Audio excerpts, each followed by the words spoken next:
Hi, I'm State Senator Anthony Sykes. It is May 1st, 2008, and welcome to the Sykes Update. It's been a very exciting week here at the Capitol. One of the major things we did this week was get the budget finalized, and as that is moving through the process now, that's one of the major things we do here.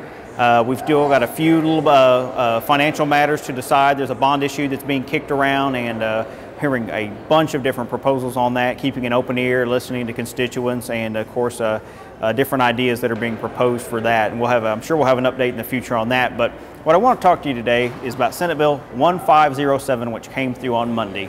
It was in the posture of accepting or rejecting House amendments to Senate Bill 1507, and originally Senate Bill 1507 was a very positive thing. It is something that was going to reduce paperwork and save taxpayers a bunch of money on producing paper and postage, allowing reports to be filed electronically. However, when it came back through, I seemed to be the only legislator that noticed something very bad in there, as I was the only one to vote against it in both the House and the Senate. That's one out of 149 people.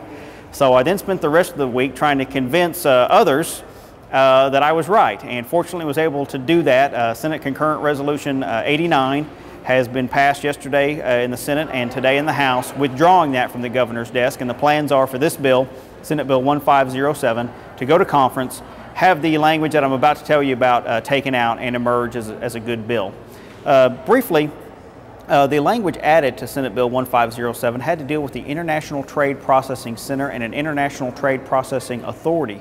A new Section 5 had been added to this bill, and when it came back over, I immediately noticed that the deletion of one word, heretofore, would basically open up the floodgates for any new or since 2003 created public trust authority to create an International Trade Processing Center in the state of Oklahoma. And these are the kind of things that are precursors to the North American Superhighway, the North American Super Corridor, and if you go on Google and Google Smartport, S-M-A-R-T-P-O-R-T, you'll see what they have in Kansas City, which is a free trade zone where a ship can unload in Mexico its cargo, load it onto a tractor trailer, ship it north, and it doesn't stop at customs till Kansas City. And Senate Bill 1507, the amendment, House amendments to it, would have allowed that to happen here in Oklahoma.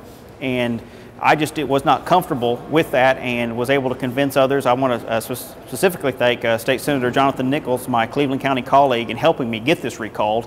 It was really through his actions once he came in that we were able to convince the authors and a lot of other people to get this recalled. So anyway, fun and exciting week here for me. Started off Monday and spent a lot of the week doing that. There are also other measures that we're accepting or rejecting House amendments to. I've got a couple of bills that have come back over. My wire transmitter bill is back over from the House, and it will go to the floor next week to accept or reject House amendments. I expect it to pass. Also have a bill that protects Oklahoma's most vulnerable citizens, are oftentimes elderly and incapacitated citizens who have been had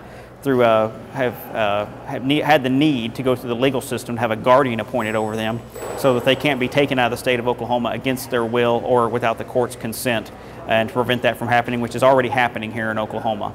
So anyway, this is State Senator Anthony Sykes thanking you for tuning in and encouraging you to attend this weekend's state convention in Tulsa. I will be there and look forward to a very lively convention. So hope to see you there, and hope to see you next week here on the Sykes Update. Thank you.